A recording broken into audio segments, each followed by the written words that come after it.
Hey guys, hope everyone's doing well in the guess second week now of the new year. Hope everything's going great for you guys. I know it's been a minute since I have done a talk through one of these.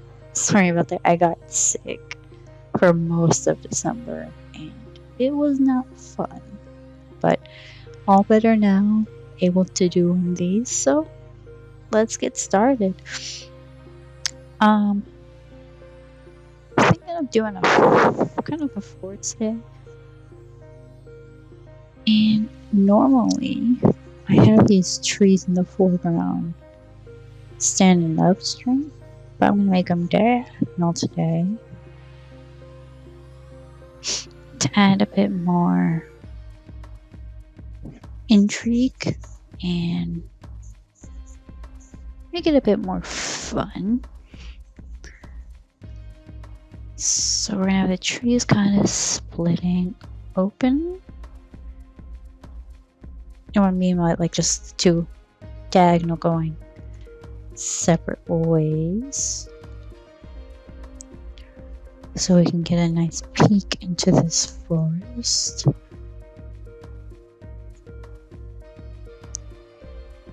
And then we're gonna make this like a little itty bitty cliff.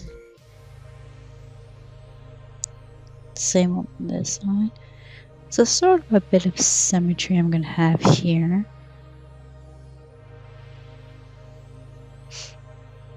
But we're not gonna try to make them too similar, because that can be a bit boring. So adding a bit more rocks on this side. We'll probably add trees on this side. So they're not completely the same.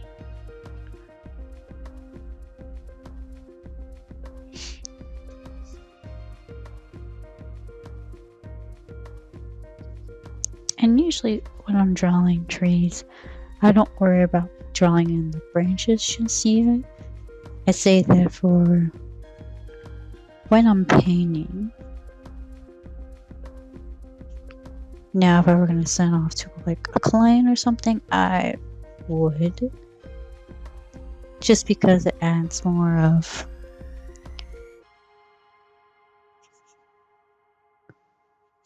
the detail work that they see, so it's not surprised when it comes to the final result. But this is just fun. So, not gonna worry about it too much. Now, if you ever want to add depth into a scene, adding like a road or a river, something like with a squiggle path, helps a lot with creating that depth just in your drawing.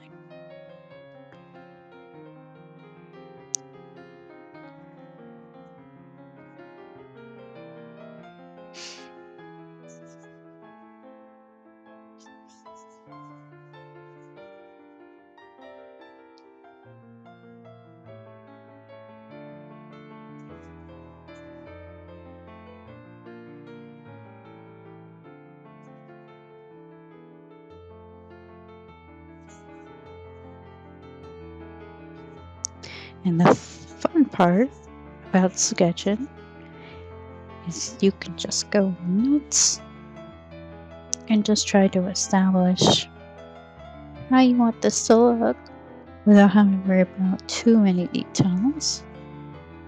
Oh, I did forget to mention, if you do want to paint and draw along, I do have a link in the description of the brushes I use.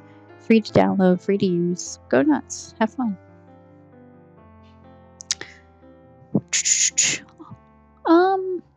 Let's put a dragon.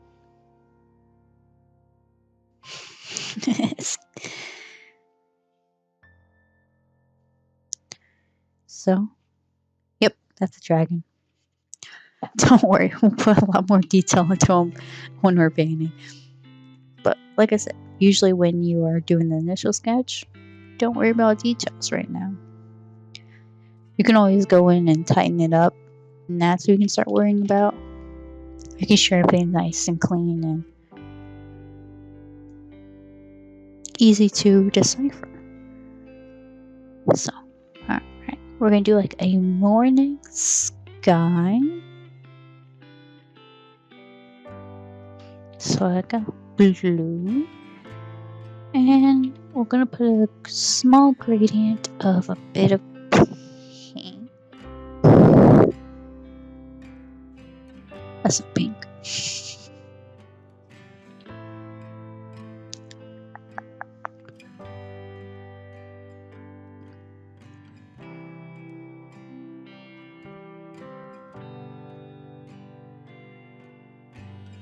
There we go. So the sun is just peeking through.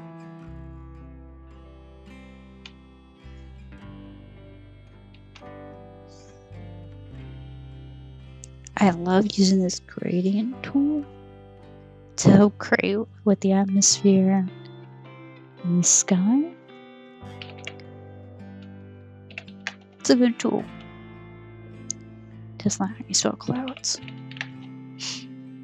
So when I am doing clouds, I like using the Ink 2, and then I turn the opacity jitter and the size jitter. So depending on how my pen pressure is, will depend on how light or how dark or how opaque or how transparent the brush is. It helps me create nice and fluffy clouds this way.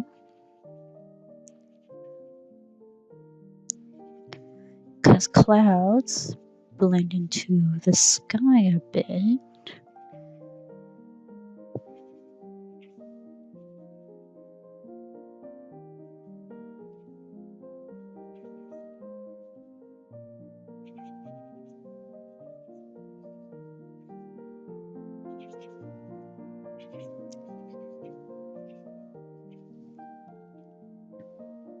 So I'm just going to color pick a bit of the sky and the cloud overlap and just blend them in together.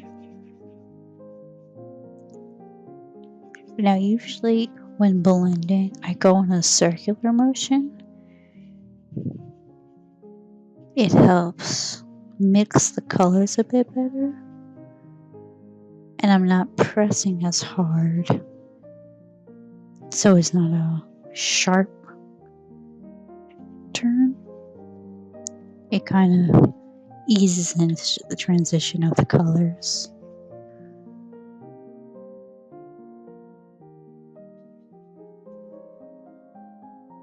And clouds are just a bunch of circles, so at least the clouds I do. I know there's different types of clouds, but the clouds I do are a bunch of circles, so it's easier to shade and everything. Because I always think of them as cotton candy, how the bumps and everything are, or cotton balls, if you want to think about it that way.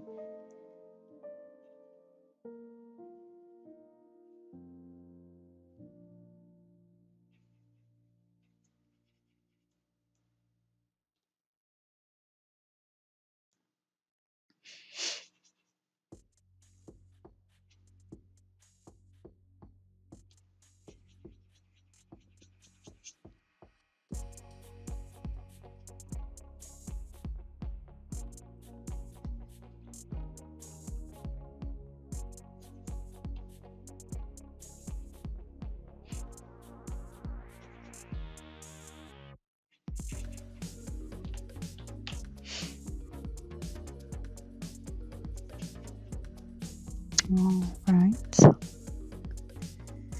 I'm not going to worry about my little friend in just this moment. I'll get him painted in just a sec. I just want to get this back hill painted. So because it's morning time and it's a bit further away from us, the hill, we need a bit of a blue-green.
And we're gonna have the light source coming from the left side. It's not going to be a strong light source because it's morning. At least not as strong as it would be if it was noon. So this left hill, we're going to make a bit darker and switch to the ink 2 brush.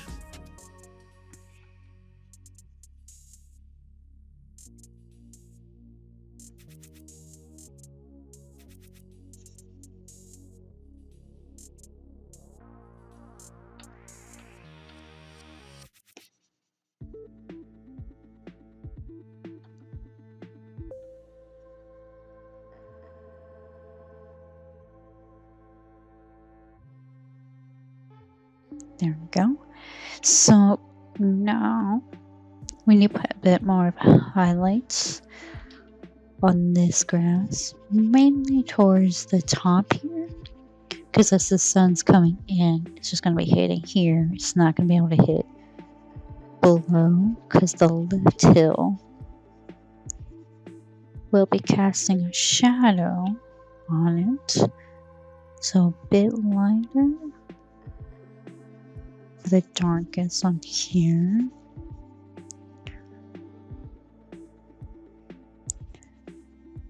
And I'm not too worried about keeping it smooth and easy and clean, because when we put the grass texture in, it'll help smooth that out.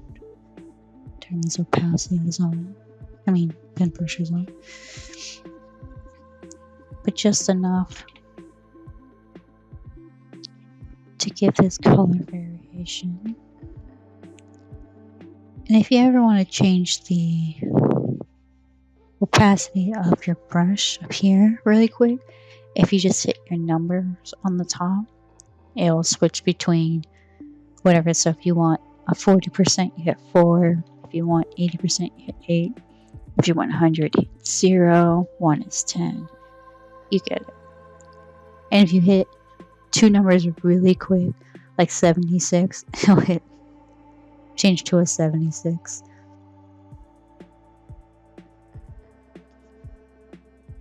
So, a little fun shortcut if you didn't know.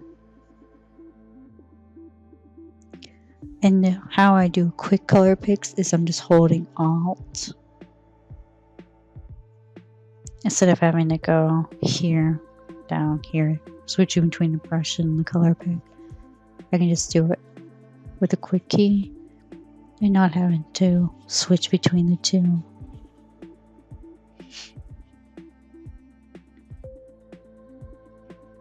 If you don't know quick keys, best to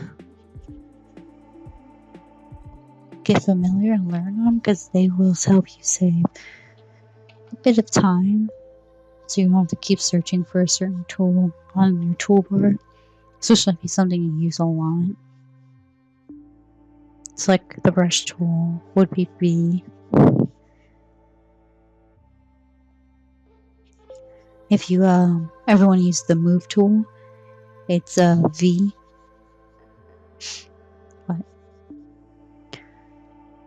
And then to increase and decrease the size of like the brush or the eraser, using like the brackets.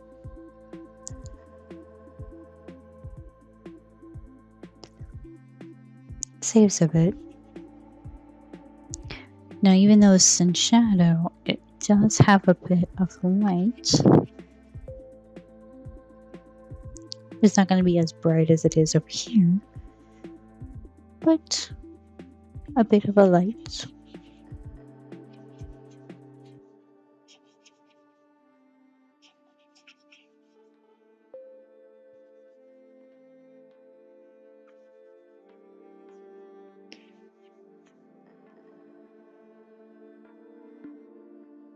And the reason why I'm not just doing light, dark, dark in that transition is that's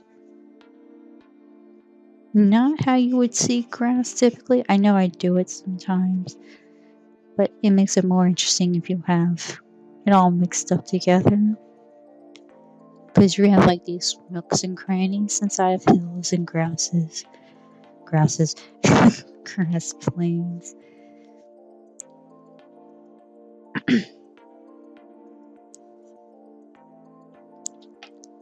Oh, that was weird. Don't know why I did that.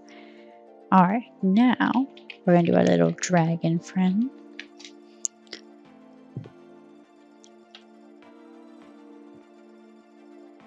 So we are gonna make him or her or they. I don't know what this dragon is. It's a dragon. Dragon knows what it wants. Kind of purplish blue maybe.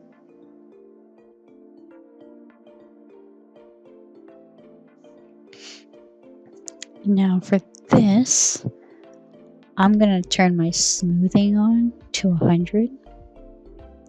Now what this does is it helps if you want to do a lot of line art, it really helps like stabilize your pen control. So it's not something you don't have to worry about it being all loosey goosey. It helps just a bit more control, especially if when you do more fine arts, line art stuff, and you have a very shaky hand.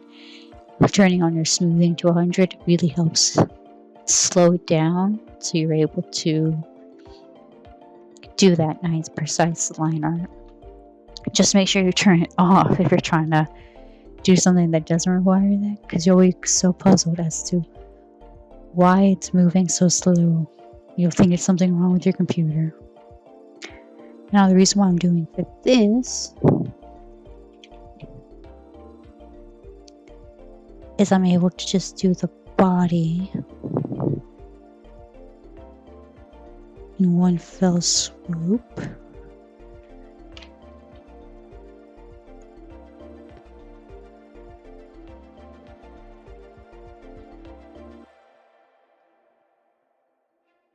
There we go.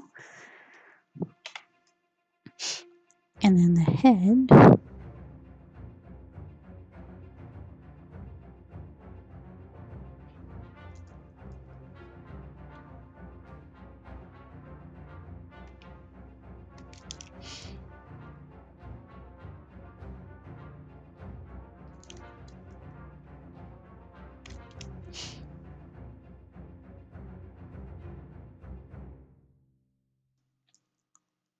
Let's give him some horns.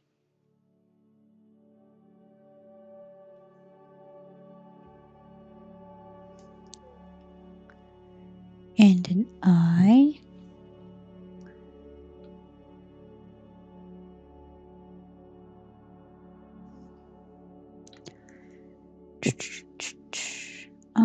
Actually,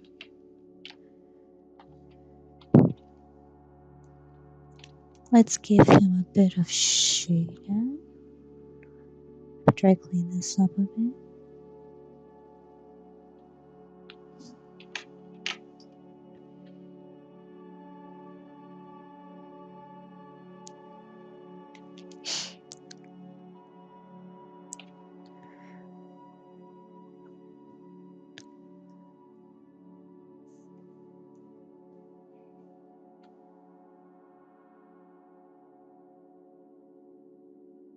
So his bell.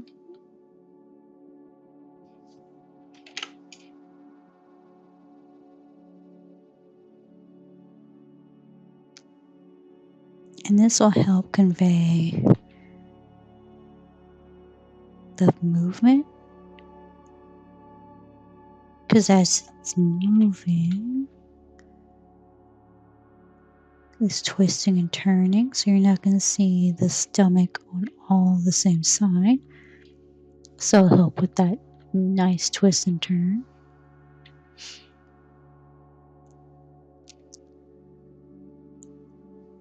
to add a bit of light to it. Sorry, I don't mean to call you an A. We need to give you a name.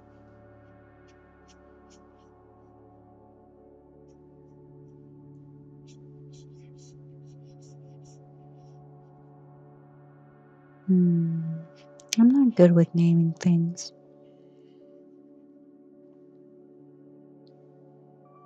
Like I named my cactus Prick because it has pricklies on it.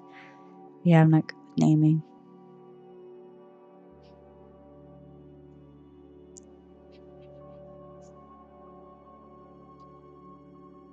And then I named my other plant Jerry. All different spellings of Jerry because it keeps multiplying. And it reminded me of if you've seen the movie Soul, all the Jerrys there.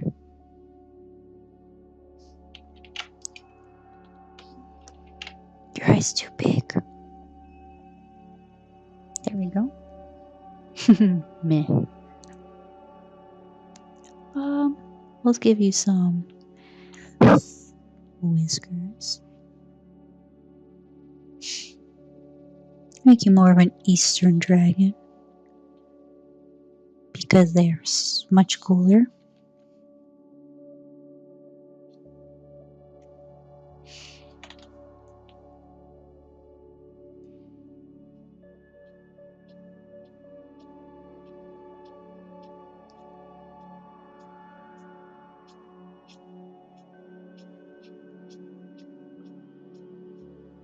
I don't know if I've ever done a Western dragon before.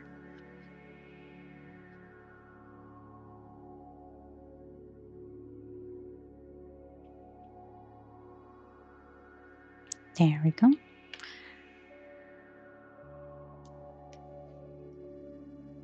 And then, actually, before I do that, add a bit of gradient to the sky.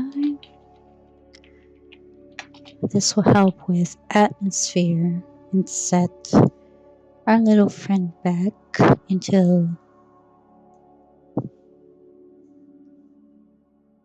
the world as if they're flying through the sky. Oops, too much.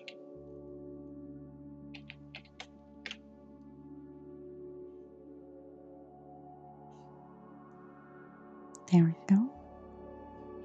Almost like fog. Alright, trees. So we're going to do a bit of kind of a grayish blue.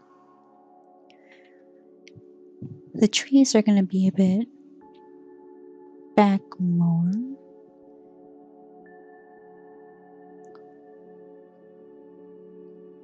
So, sorry, we have to cover up our little dragon.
So these trees are going to be the furthest back.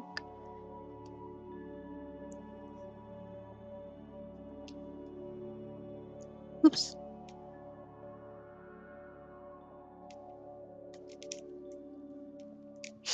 So some of them aren't going to be the ones I had originally drawn in. That's okay.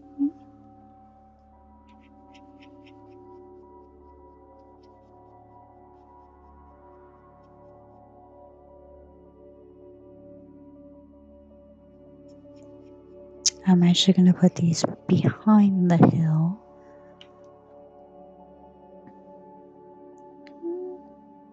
No, yeah, just behind the hill.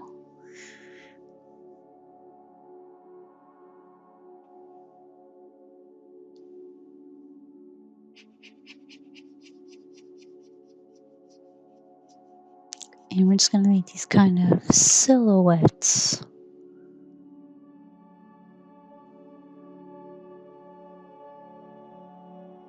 So I'm going to probably need to change the color. That's okay. Easy change.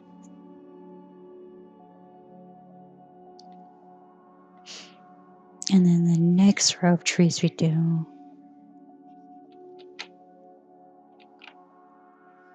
we'll add more color to like the leaves and everything instead of making them just silhouette. So these trees in the back really add more depth and push everything back. I'm not going to put too many back here because we don't want to make it too grounded. And leave a bit more of this negative space in it. Some of it to breathe.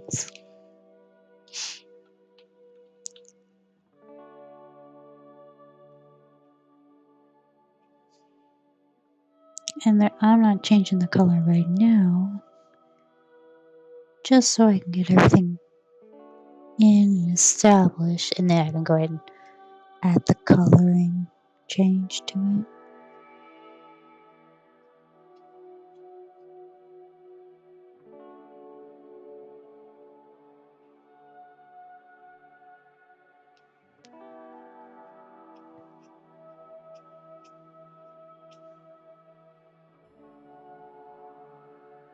And the reason why I said when you change the color is because these are a bit too dark for where they're positioned in this space.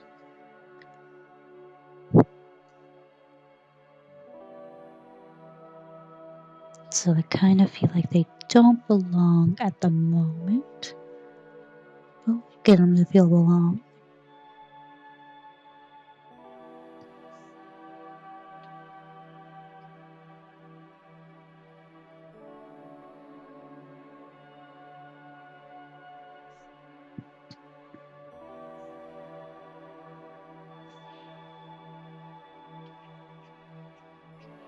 And when I'm changing between doing the leaves and doing the branches, I'm changing the size of the brush so the branches are a bit thinner.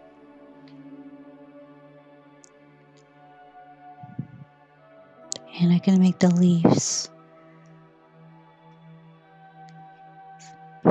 nice and full.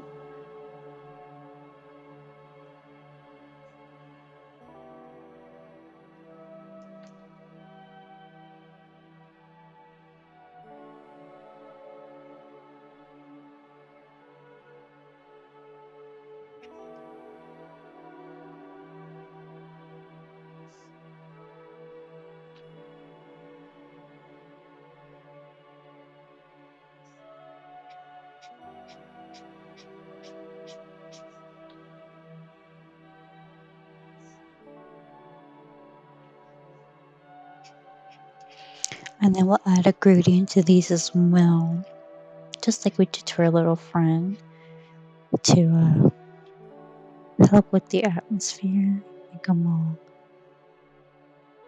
nice and distant.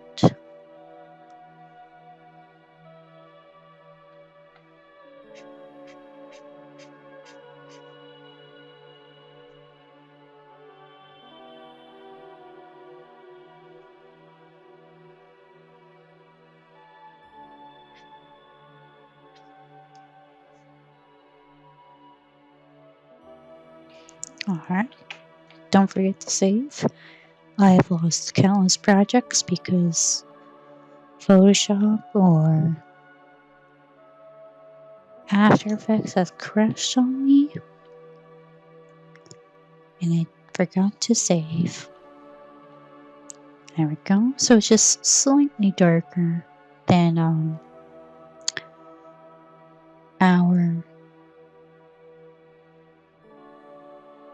Sky, I forgot the words. Words are hard. You know what? We're gonna put the dragon in front of these trees.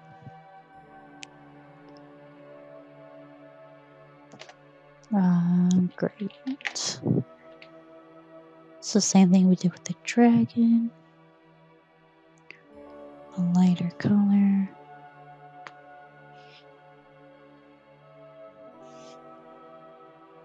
I want to actually put a bit of a darker color on top.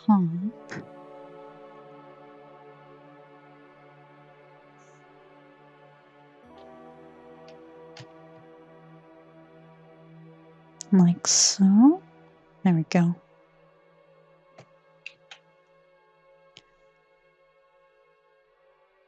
Alright. Our next set of trees. We're going to do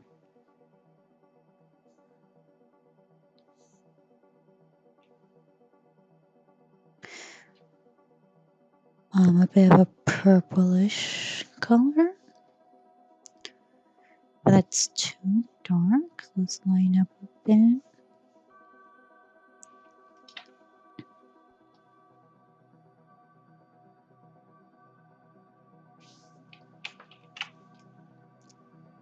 I know these are still too brown.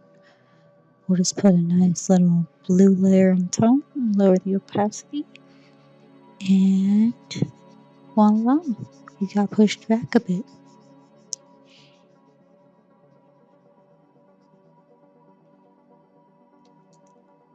Now the reason why I'm not just using brown for these trees is the color of things changes depending on time of day, what kind of lighting's around. So they might be brown during noon, but right now during sunrise, they're a bit more on the bluish and purple side.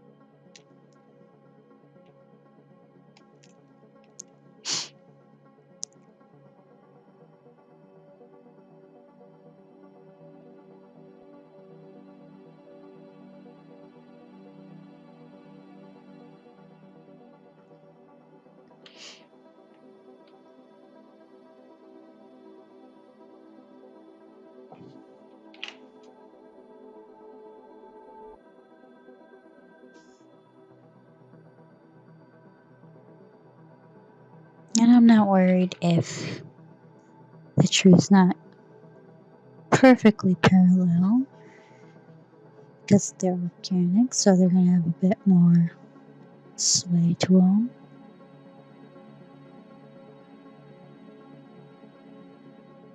Sway. A bit more like nooks and crannies, so they're going to be more not perfect, and that's okay.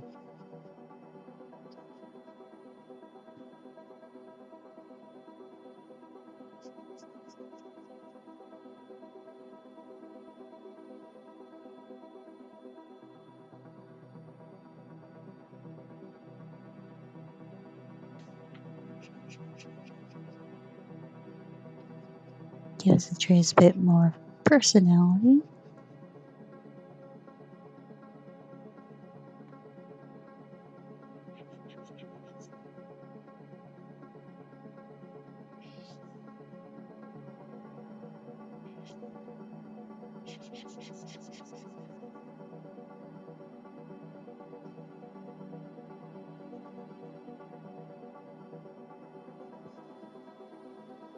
Now, I don't know when, but I am in the process of working on another 3D pin over. I don't know when it's going to be done. Those take me a bit longer. Just because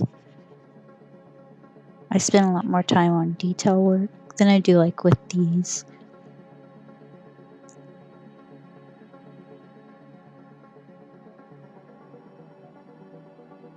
and they're a bit more perspective heavy of linear perspective.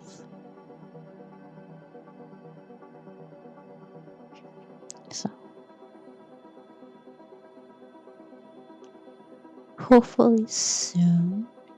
Let me know if you want that one to be a talk through. It won't be like a real time because that would be like almost 8-10 hours, and that's ridiculous.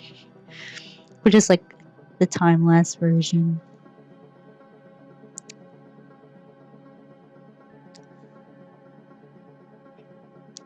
They're typically a similar process, just with the added benefit of working in Blender.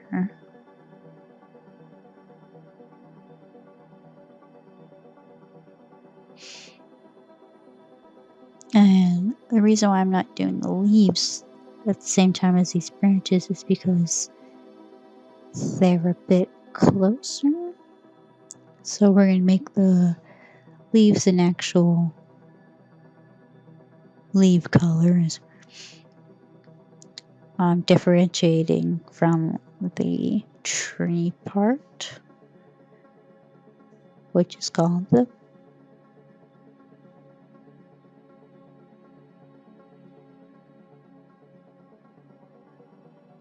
trunk. Why did I blank on that word?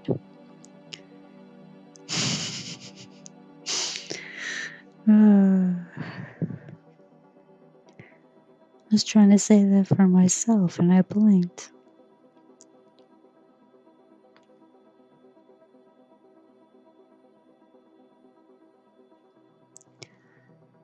But we're going to do it on its own layer so that I can easily change the color if I need to, or have its own shading to it.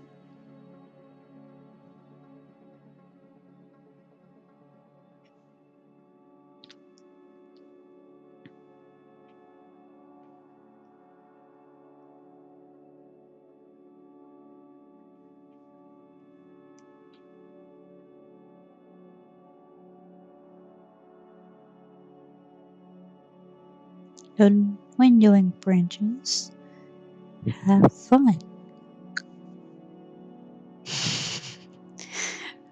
Because they're all weakly and ununiformed.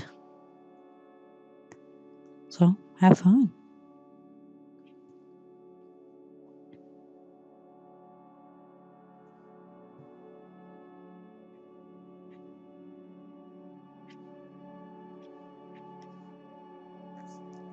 All right. So we are going to give these trees a bit of depth.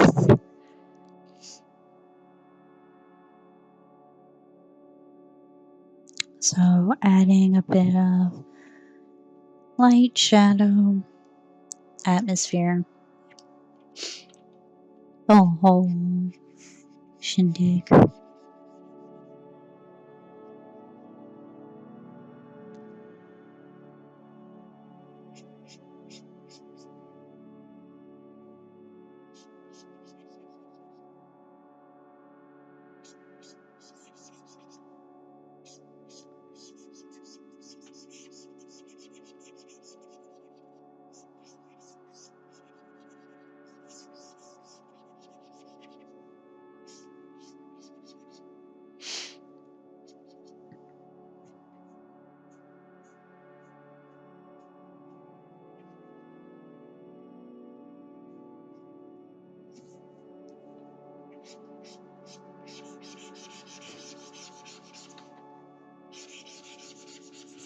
And the best part, at least I find it the best part about keeping it not fully smooth and blended in when it comes to these trees, is it kind of gives the illusion of park as well.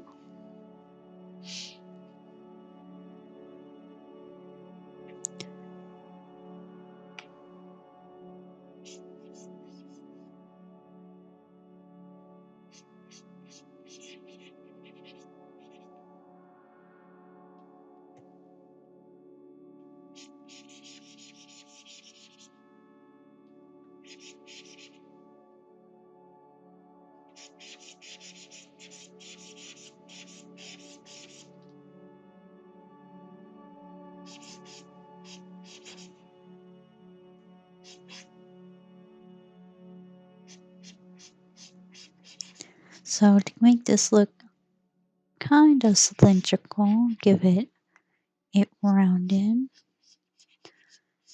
The light isn't going to be just on this side. It's going to be a little bit more inward. And you're going to have like a bit of shadow here.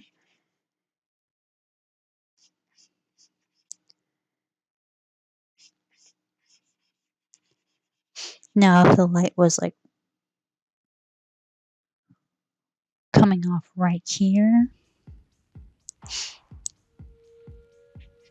like if you had a flashlight pointed right at it, then, or this light was behind the object, then the lightest part would be tucked up right there. But for us, not the case.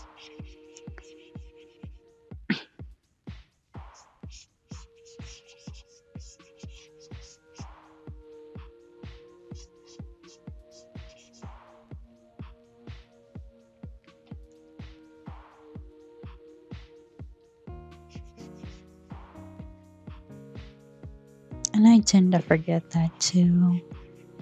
I just do a lightest to dark and just move on when that's not how the tree's always shaded.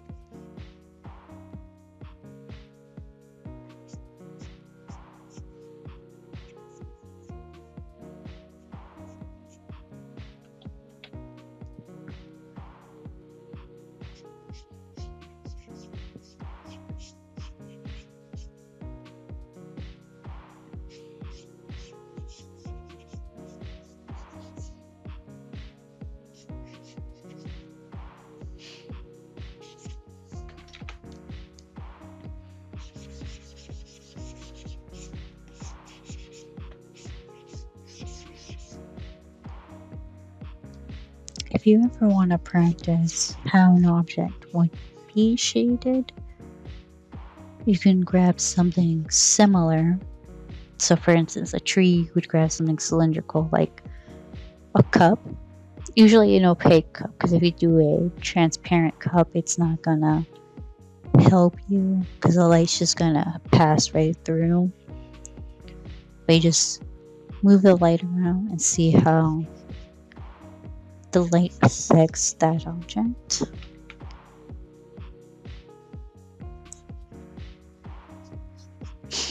Or you can always just look at reference on Google because that's always my go-to as well.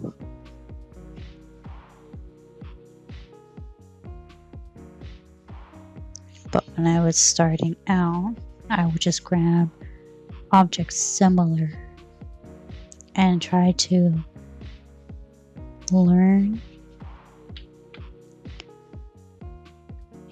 Because for some reason, my teacher back in the day was against using a lot of references. And a lot of the students, this was back in high school, they would kind of oddly like look down upon you because you're using reference. There's nothing wrong with using reference. Oh, looking back on it, it's just funny. Because if you don't use it, then you're going to have a hard time knowing how things look. Especially if you do character art and you're trying to figure out posing. You're going to need a lot of reference for that. And good reference for that was just you do the pose yourself. Though if you're trying to go for an angle that's hard to take that picture, that's a bit harder.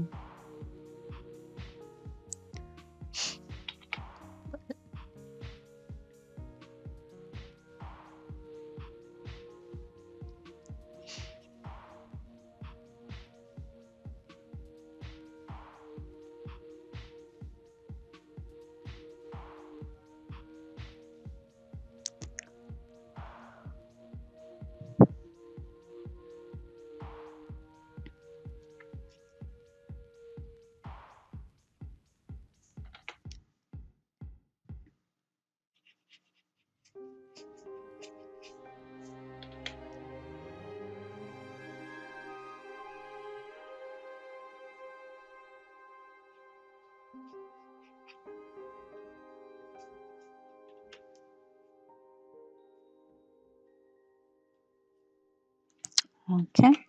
And then we're going to add the sky color. We're going to use, oops, oh, and come in here,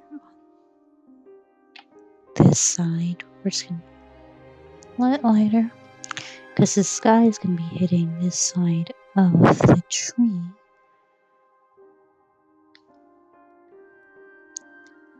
So making it a bit lighter here for that bounce light.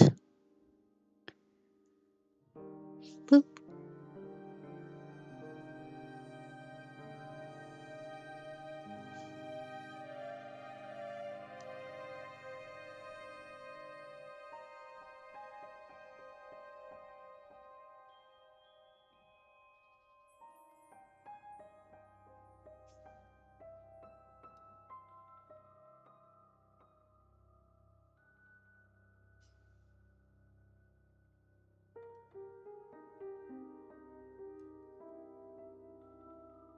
Alright, lower the opacity just a smidge. Okay. Add a bit of an atmosphere layer here. And push this back a bit. There we go.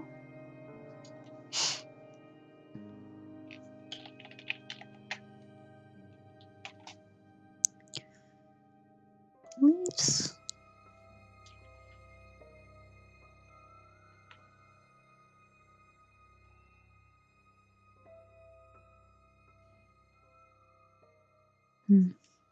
Maybe we'll turn it off for now.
So I'm going to be trying to be careful when I'm putting these leaves in, because I don't want to cover up our little friend too much.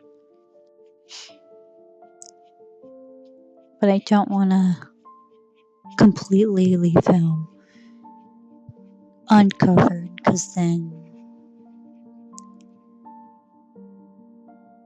he feels out of place.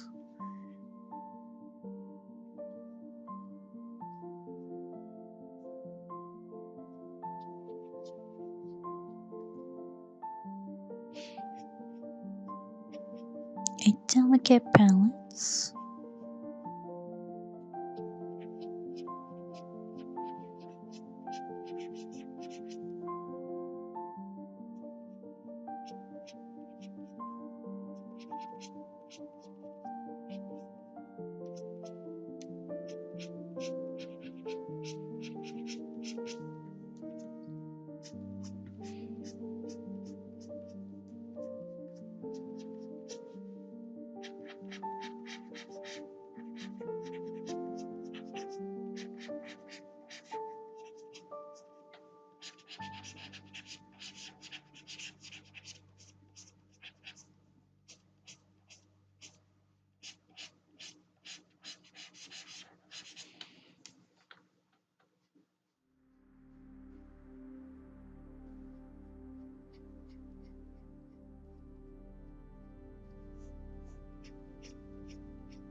So this is just gonna be the base color.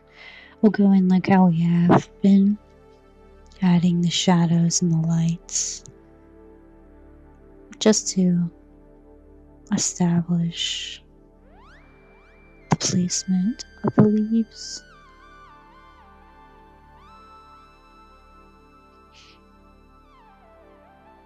Now this is just how I prefer to do it, going in and getting all one color down, and then either using clipping mask or locking the transparency, and then going in with the shading and everything. And I know there's some people who will do all one and then go across. That just seems more time consuming. I don't know. If you're used to it, I guess it would be pretty quick for you.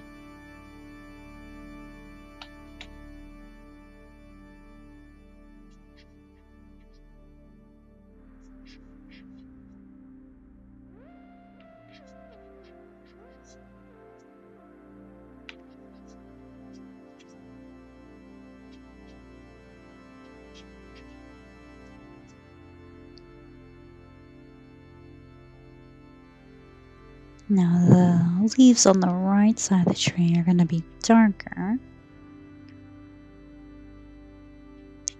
because they're not getting as much light as their friends on the right side. And even the leaves at the bottom of the tree are going to be darker than the leaves at the top of the tree, just because the light is more above everyone.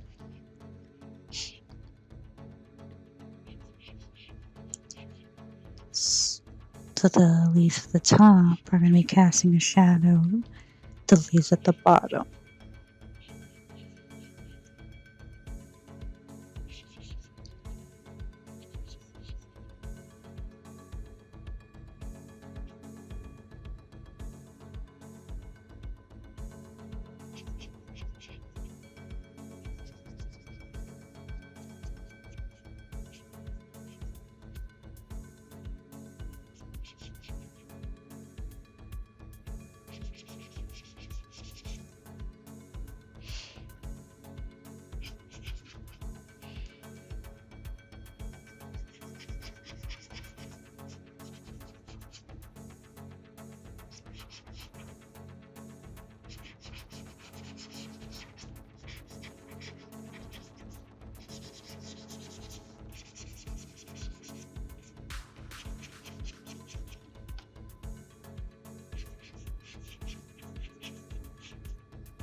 And like the others, not gonna worry if it's nice and smooth out,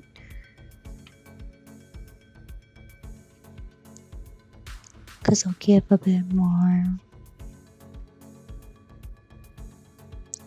kind of its own little texture without having to put texture on it. Excuse me.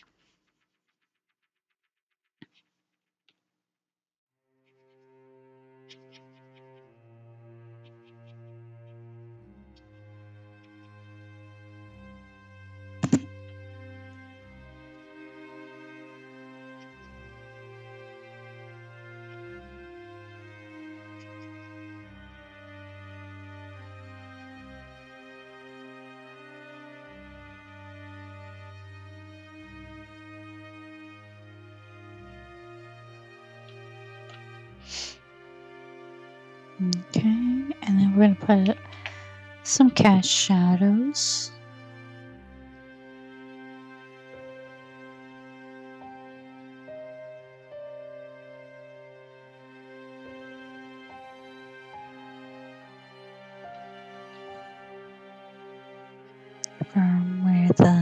looks like. Casting its shadow.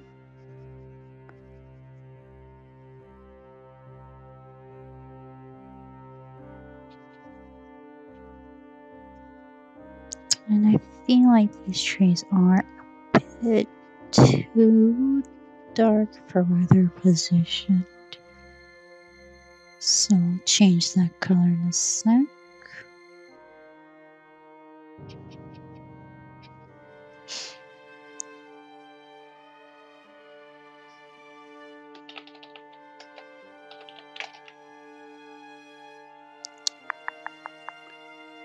So let's make this a bit more on the bluer side.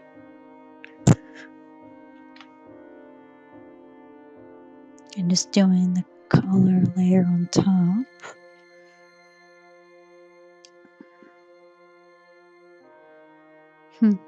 Maybe it's the leaves.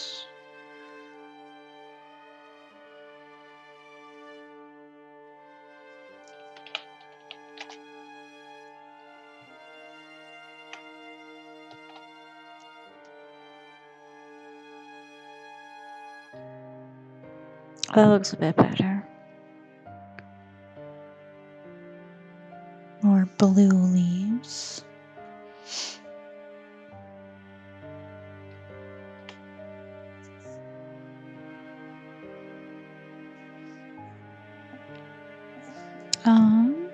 Rocks.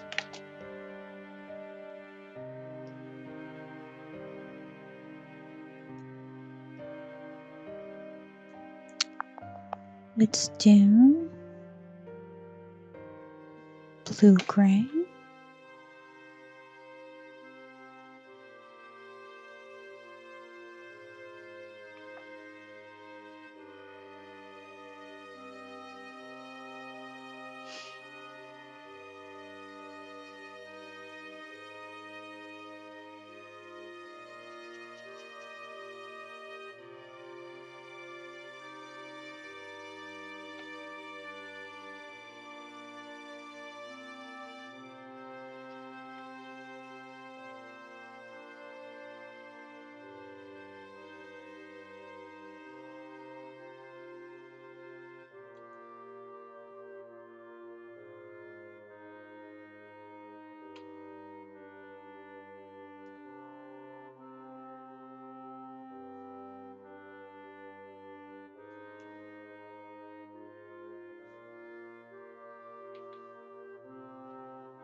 Too dark.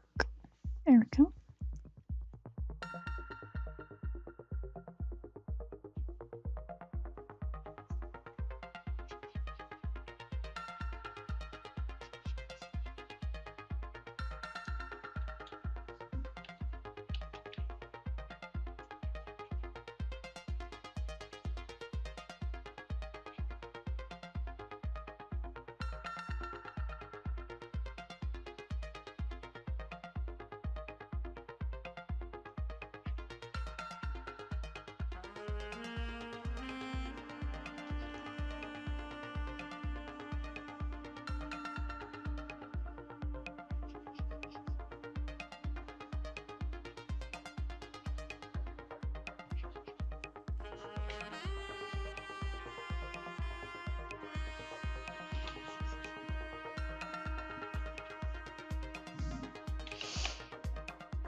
Let's add some details to these guys.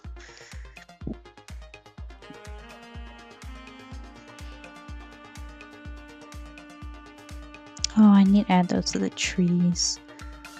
Put that in just a sec.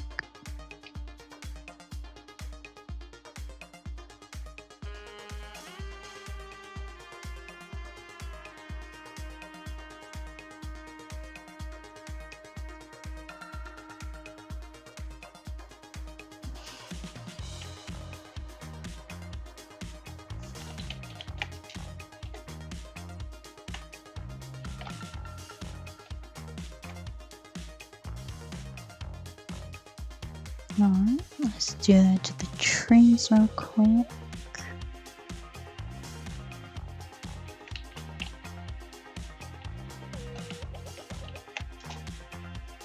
Sure, that's how you spell it.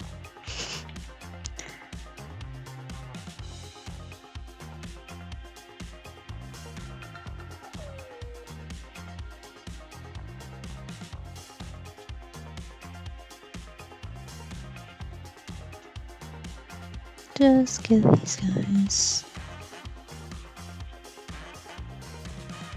Defining a bit of the bark.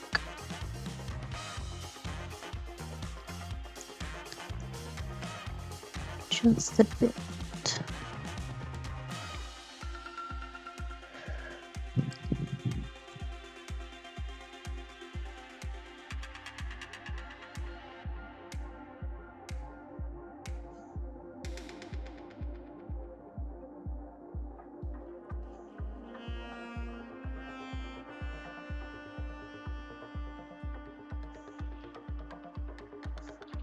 Awesome.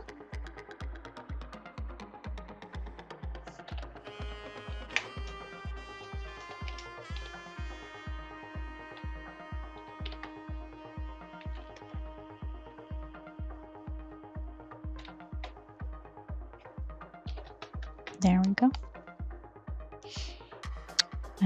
And then we're gonna have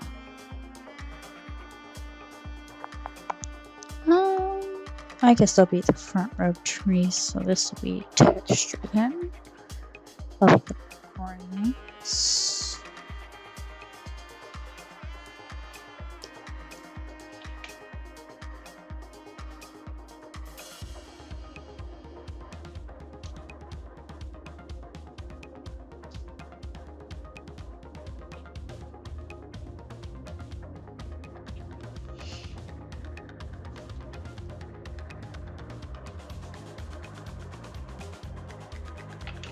Just so I can get this back hill without accidentally painting over it. This section is not supposed to have any grass.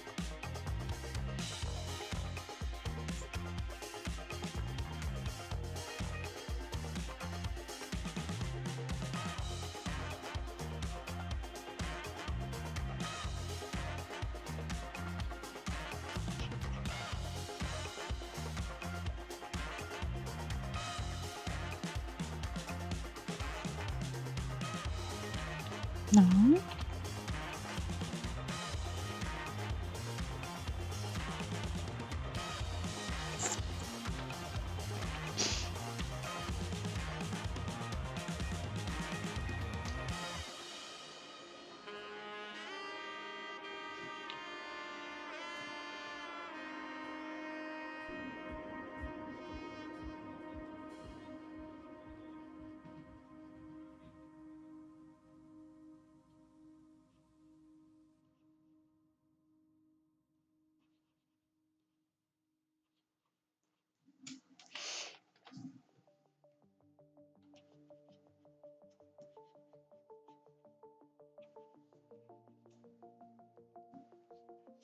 I'm just going in, color picking that color, and adding a bit of that texture here.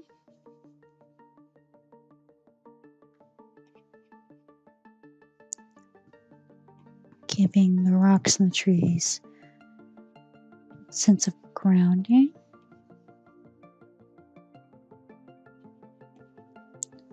Kind of settle them into the grass.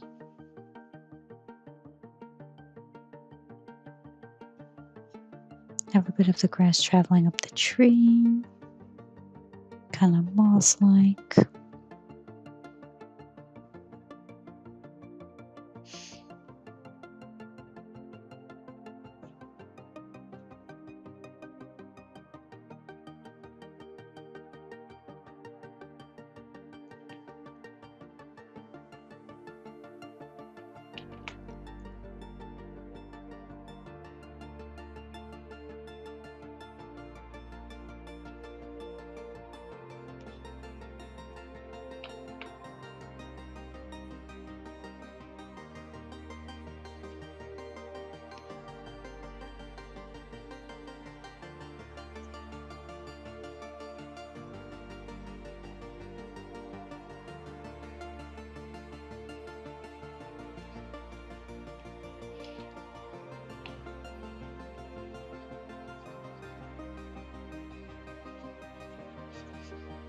like so.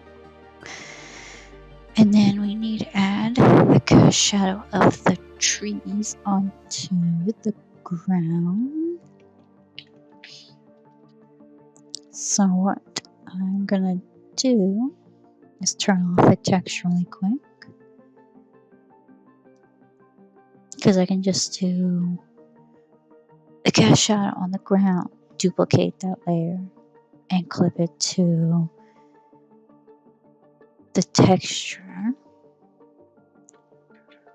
without having to do it twice.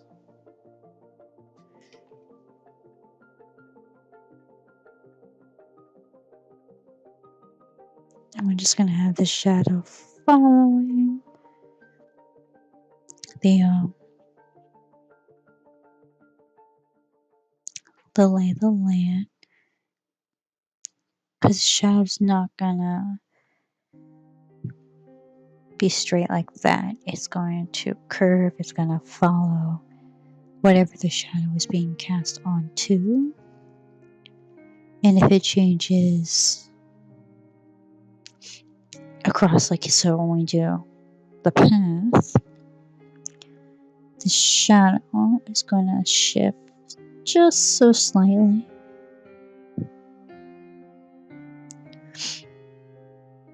Not too much, just to show this is a different plane. So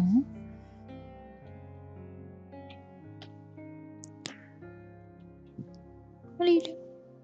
Okay, go away.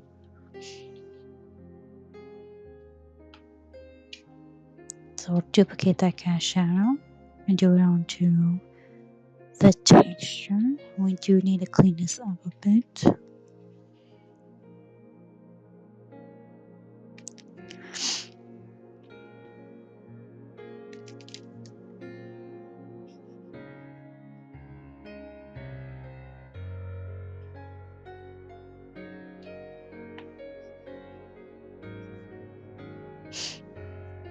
And if you're wondering why I didn't just do it on the texture, well, it would have only been on the texture, so the ground itself. And because not everywhere has that texture, then it's not going to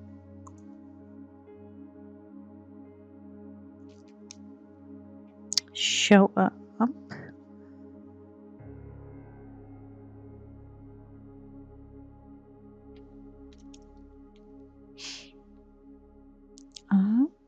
Lower it a bit.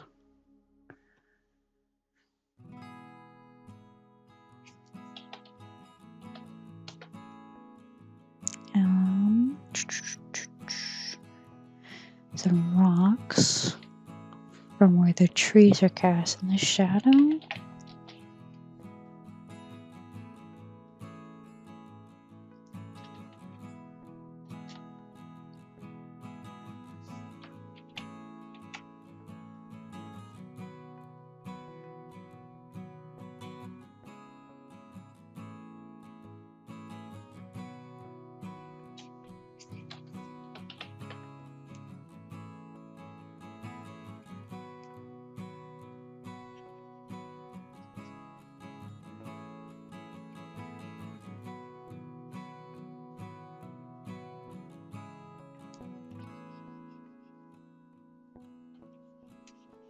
There we go.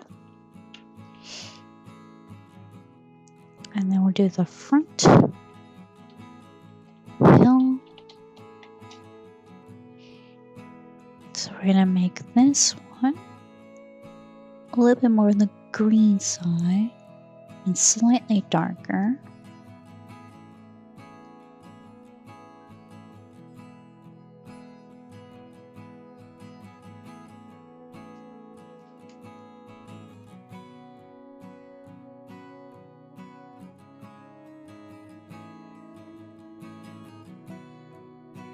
Just because it's closer to us, so it's not going to be as blue, but we are still in the morning, so it's not going to be a super green.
There you are.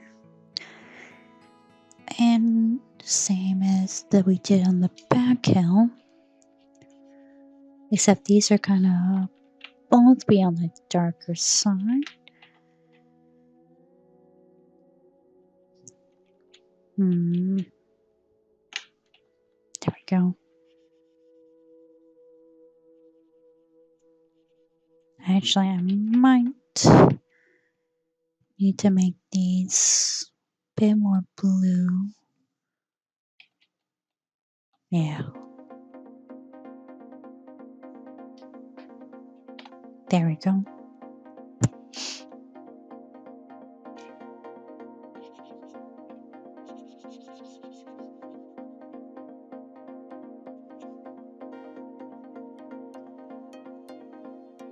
I don't know. I like blue-green grass a bit more than a yellow-green or a green-green. Not sure why. It just feels nicer. Oops, wrong side.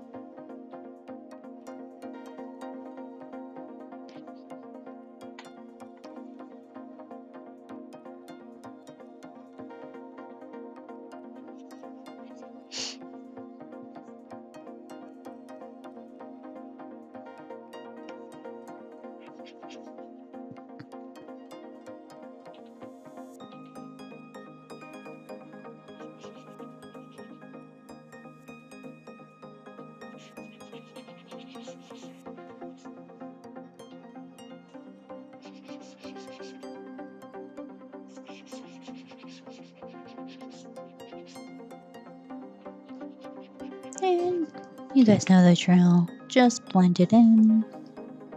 Don't worry about making it nice and smooth.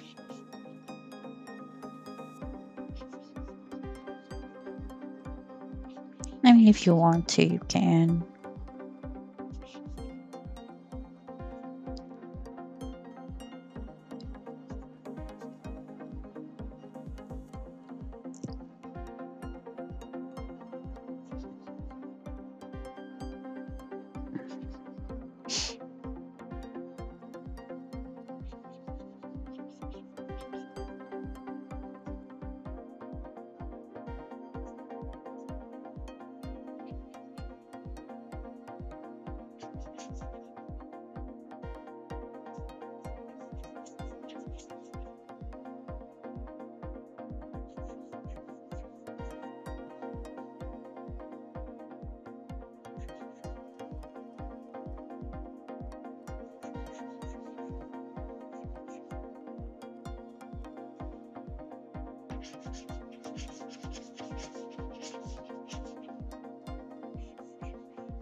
Heart.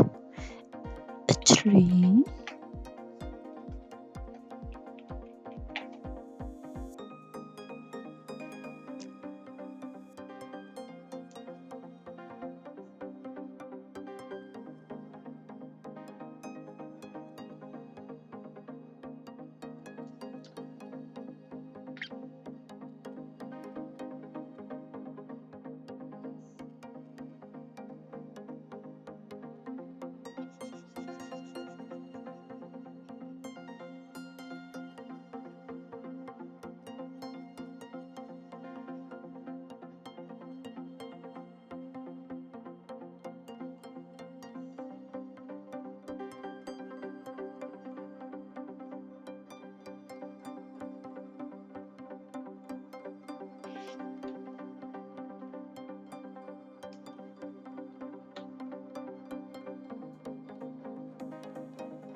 Branches.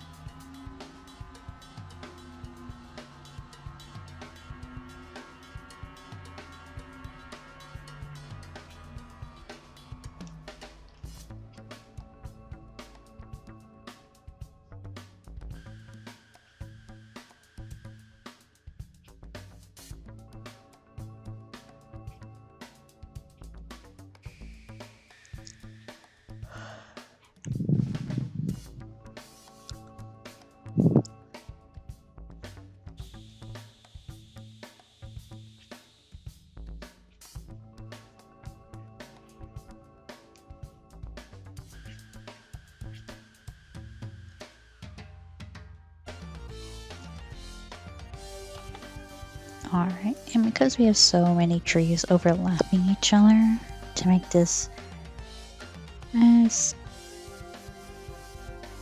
clean as possible, so they actually all stand out, they don't blend into one another, we're going to use a handy dandy lasso tool. So if you want, come back, thank you. So in order to add this selection with the other one, I'm just holding down shift, and now add this selection to the current one. And if I want to subtract something, I hold down Alt,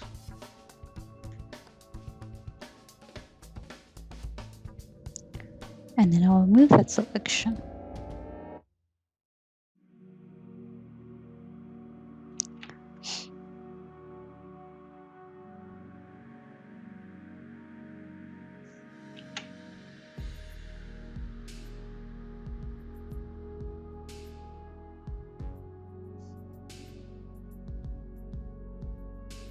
There we go.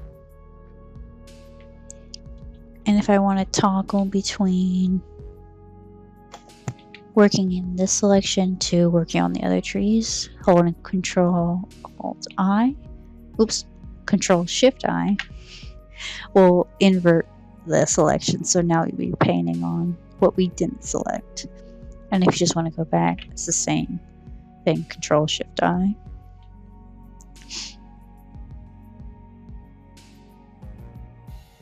So just go in.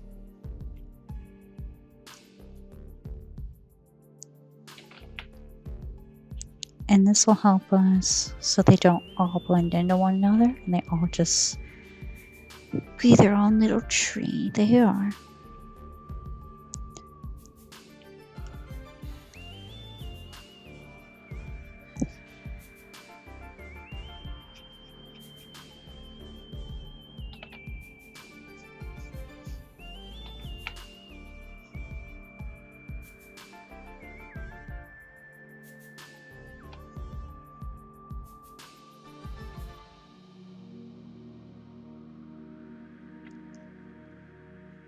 And if you're ever working on something and you want to save this selection to come back later, if you go to Select, Save Selection, you can name it however you want.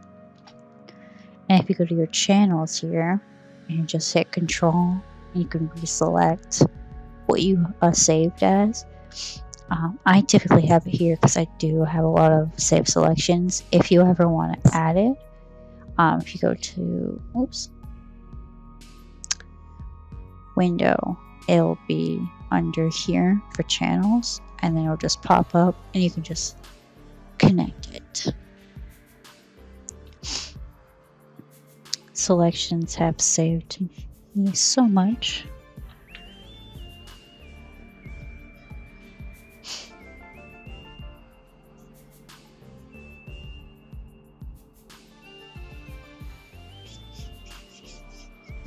Helps separate everything without having to worry.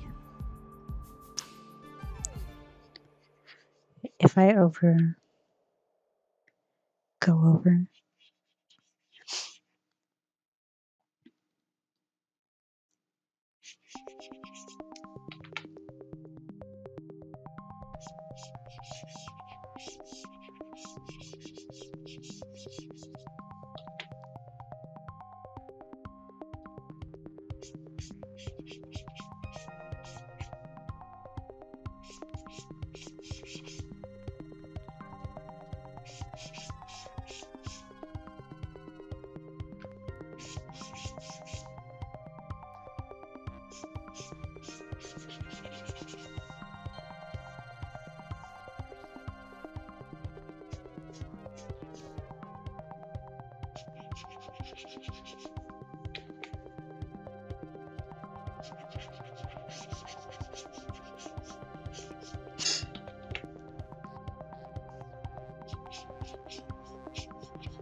and then add the blue.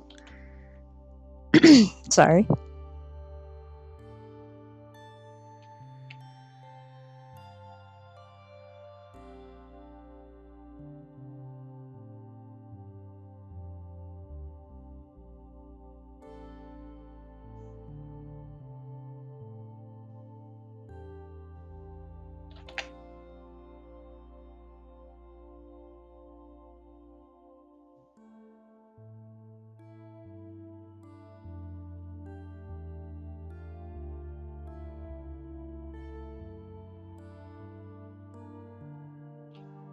Alright, then. Oops. Oh no, I meant to do that on a separate layer. There we go.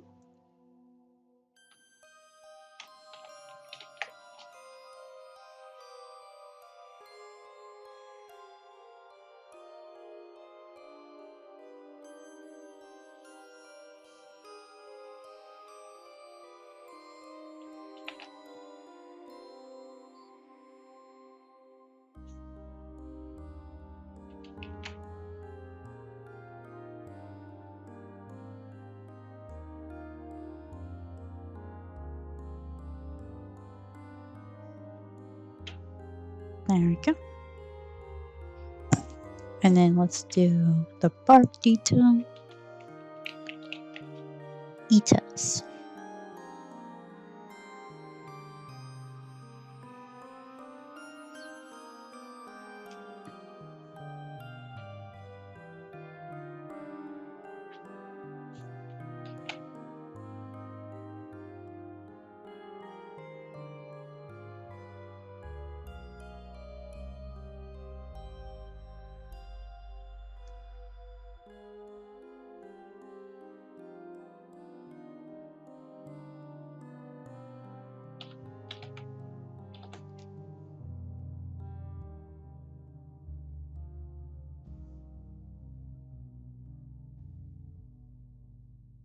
And I could use the selection here when I'm putting the park in, so I don't have to worry about if I accidentally cross over.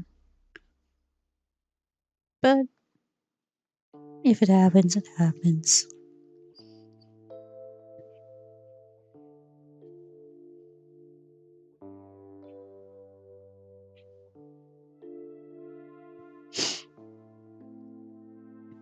And the bark I keep kind of wavy, organic.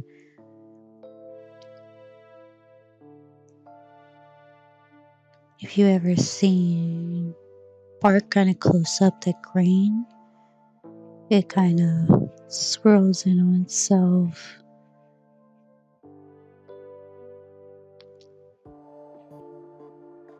So basically what we're trying to emulate.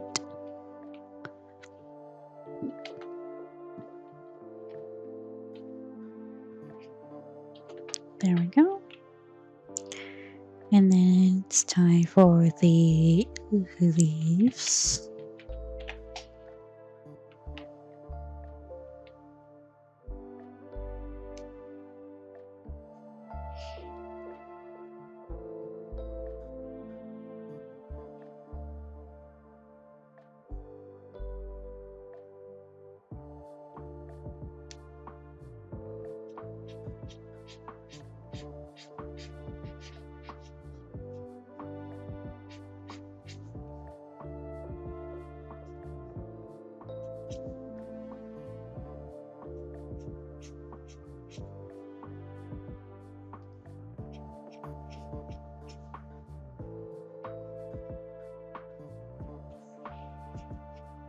And it's okay if these overlap.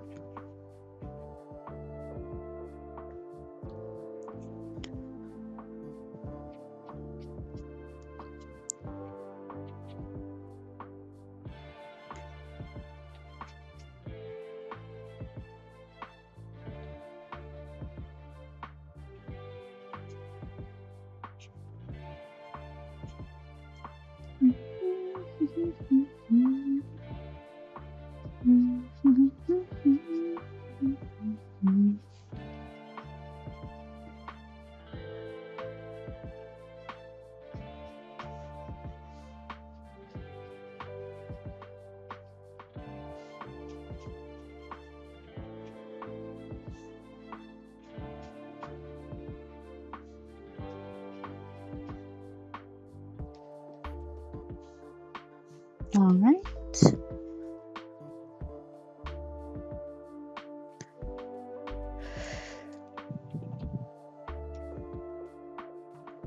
Oh, sorry.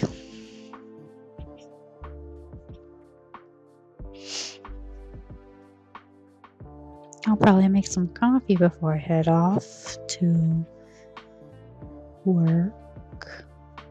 So I can drink on the car right there.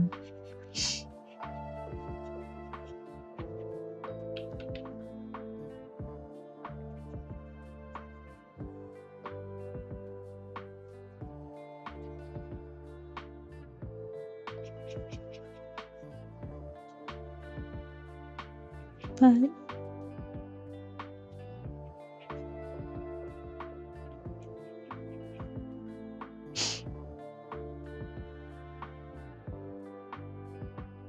wait, oh no, I ran out. Never mind. I thought I saw it more next to me.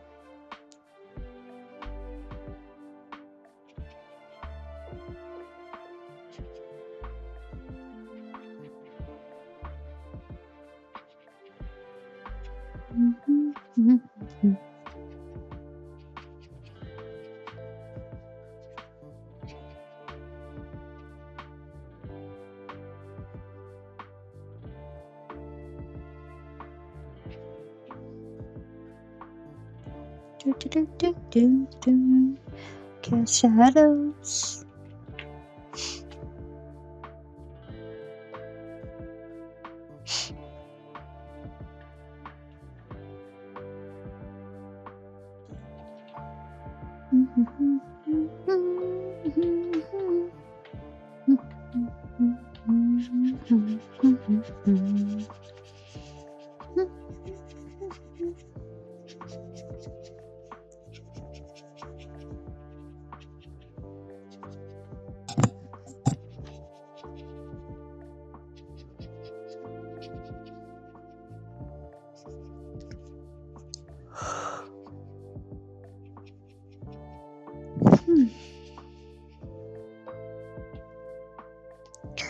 Rats.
Details.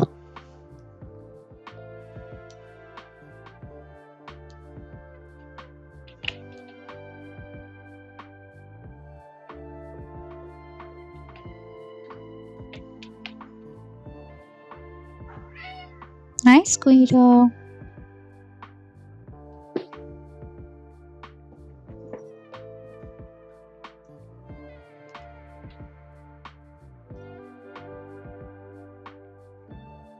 Nice.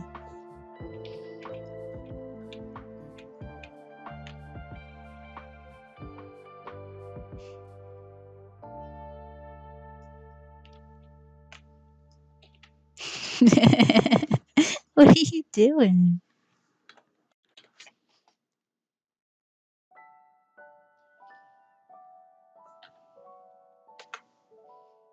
Okay, bye.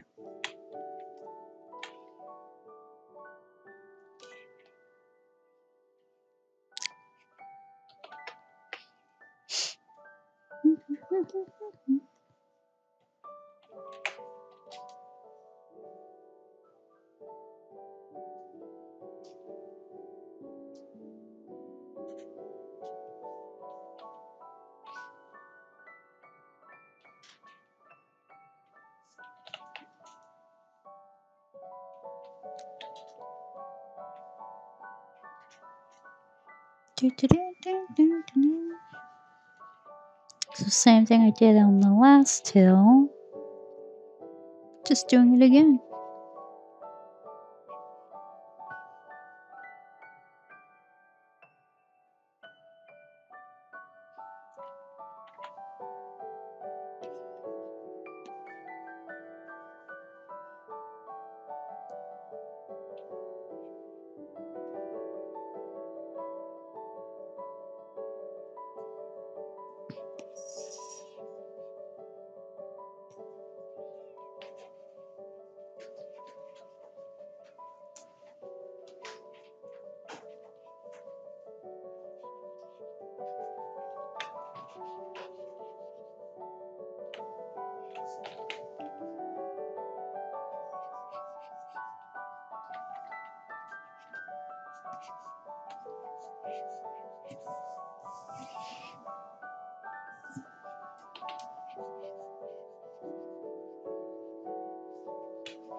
Woo, cat shadow.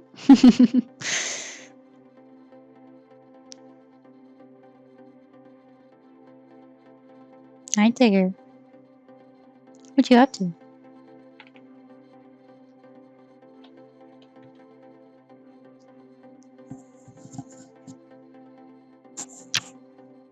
I feel so popular. Yeah.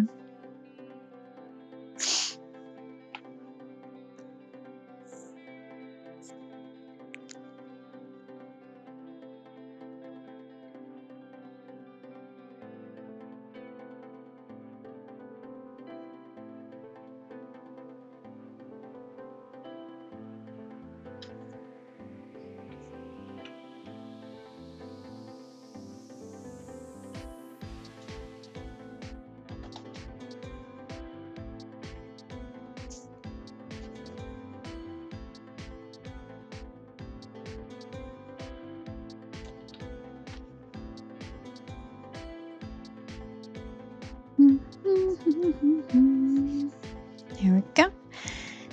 The rocks are good. Alright. Bath time.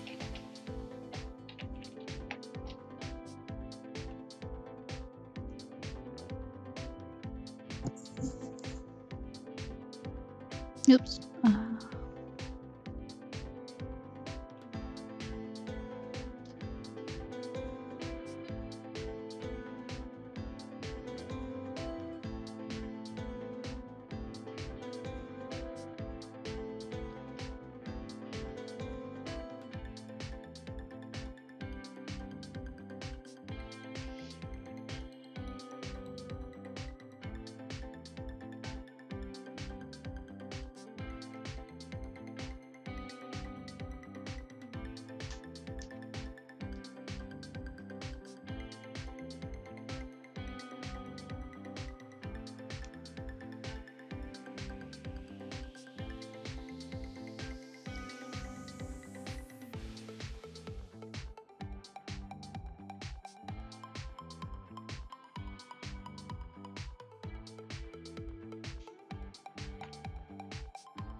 Alright. So we can add, excuse me,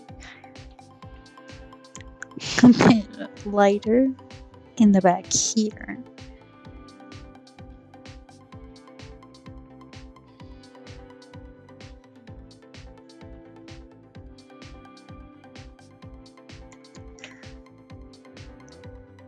that blended it. Oh, excuse me. Wake up.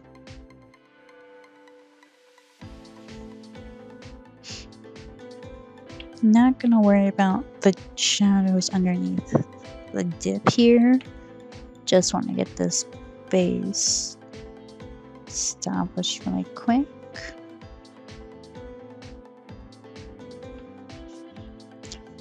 There we go. Yeah.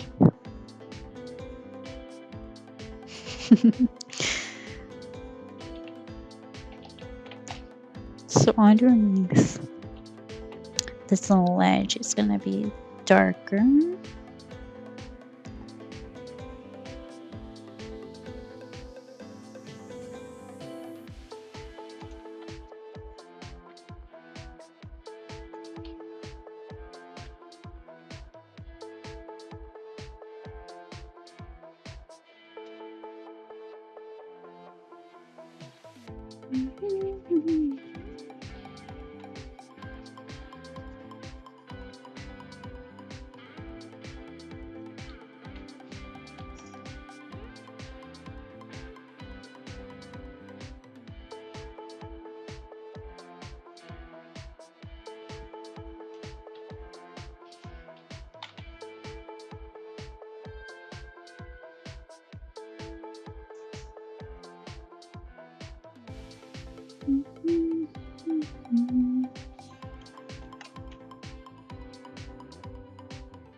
Alright, then blend this in a bit more.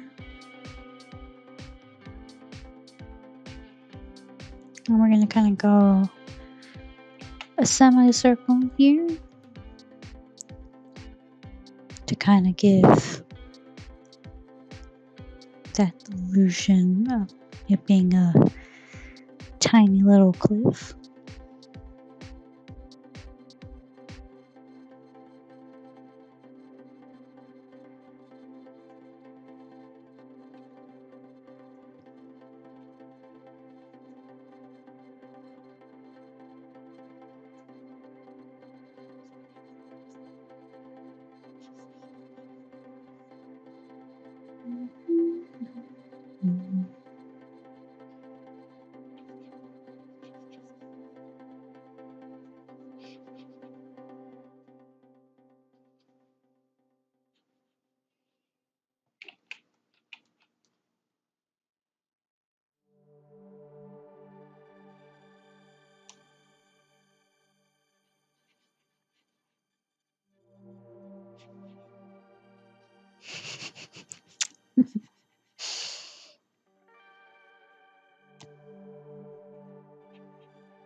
Sometimes it takes just a bit longer than you might think to get it looking like something.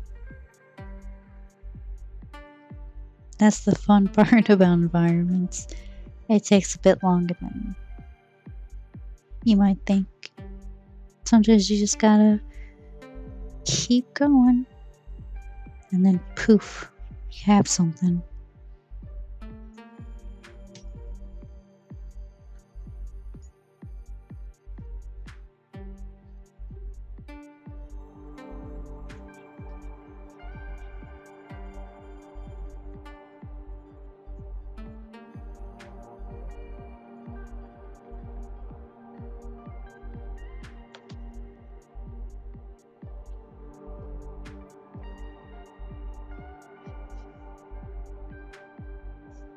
There we go.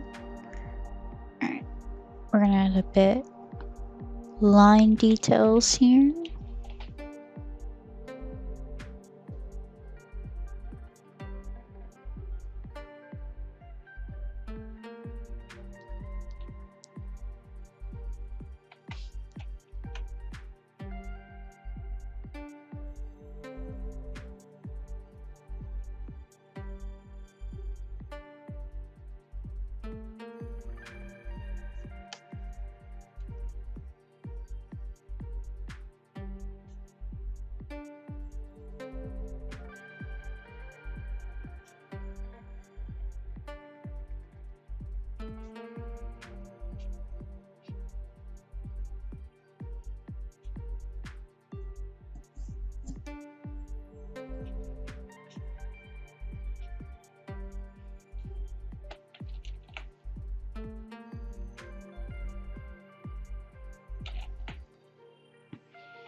And then I'm gonna have a bit of the grass kind of leaning over. So we are going to use there.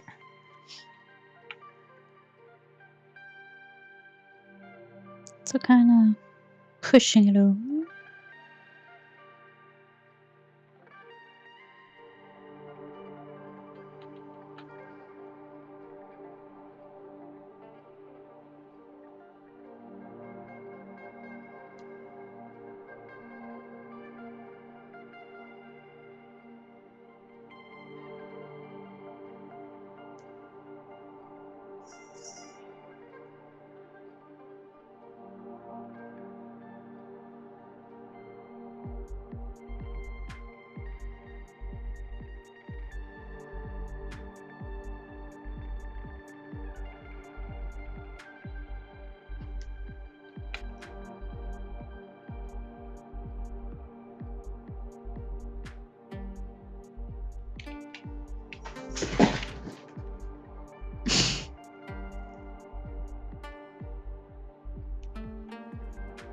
You okay, Tigger?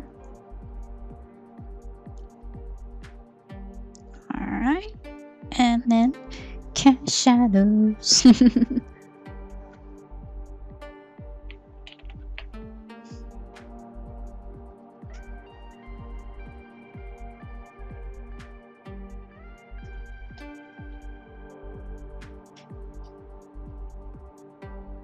So, like I said earlier, it's just going to be a bit offset.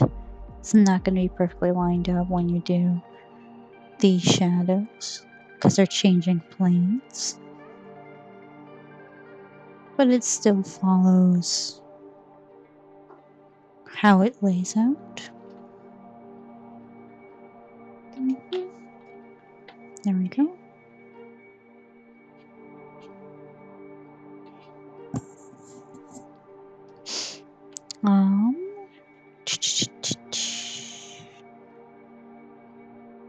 Let's do some flowers.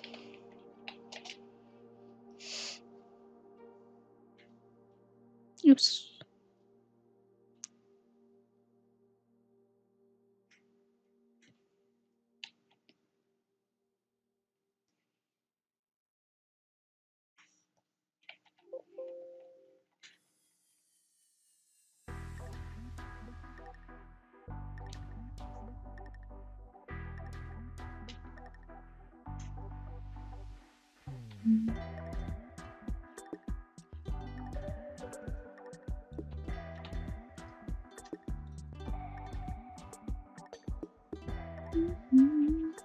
Just adding a bit more diversity to these.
No.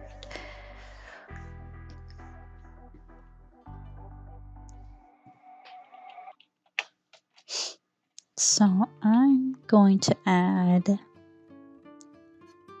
where are you at there? Little tufts of grass poking out here.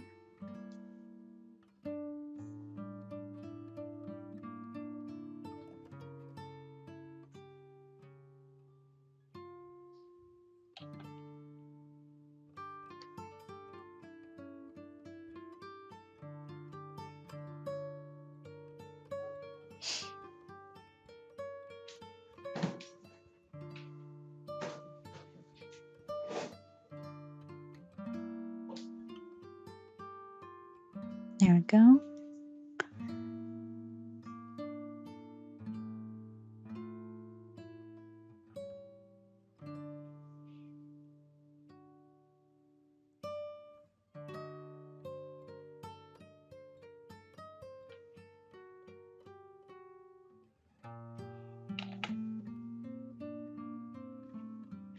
And I'm using this brush instead of the normal texture brush to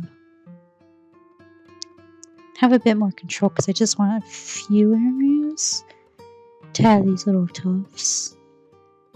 Not too focused on using the texture brush and having it go everywhere like I do before.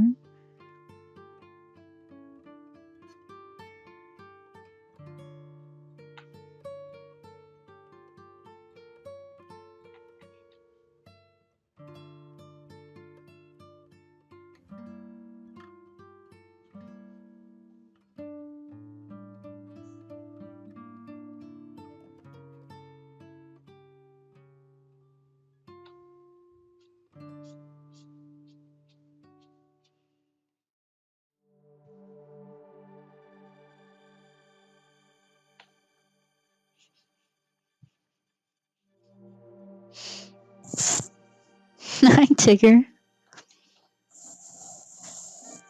Hi. Yeah.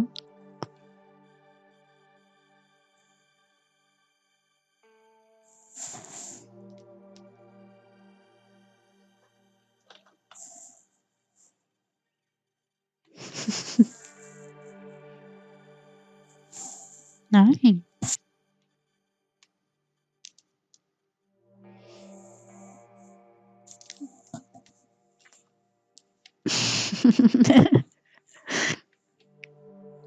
What are you doing?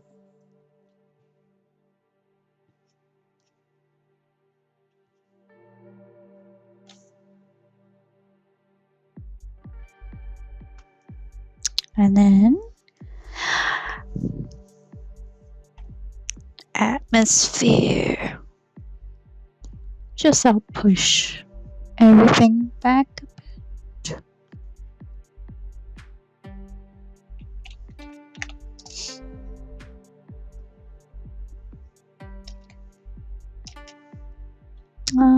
30%.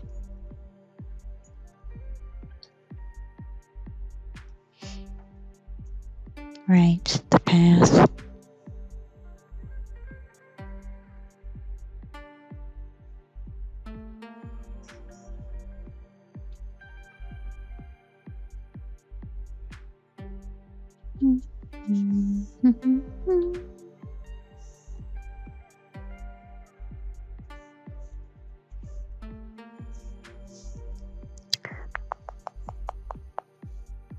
You, you, you, and you. And then we're going to darken that section.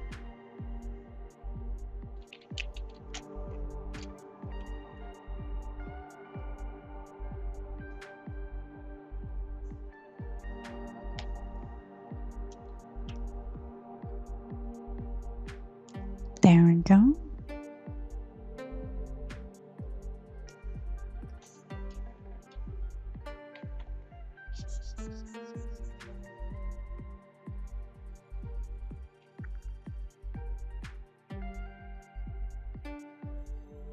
Mhm.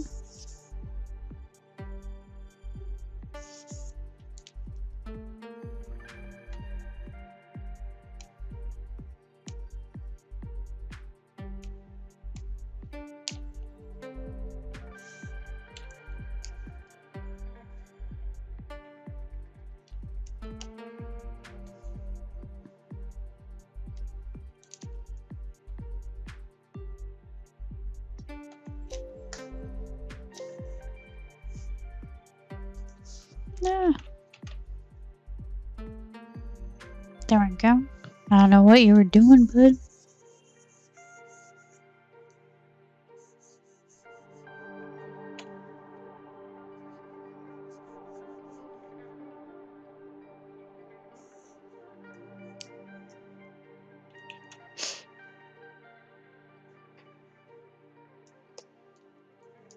Mhm.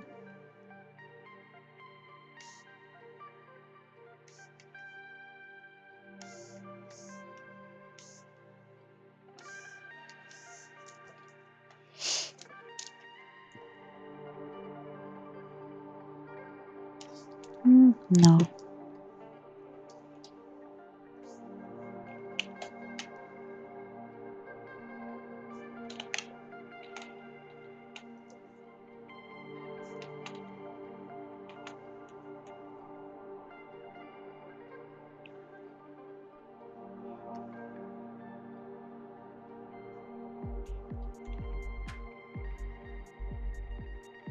There we go.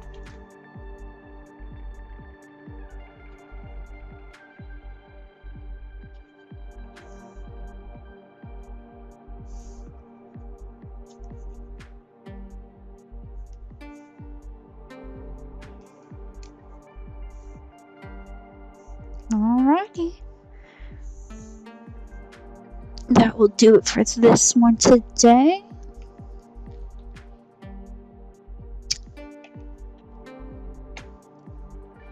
Our little dragon, who's still nameless.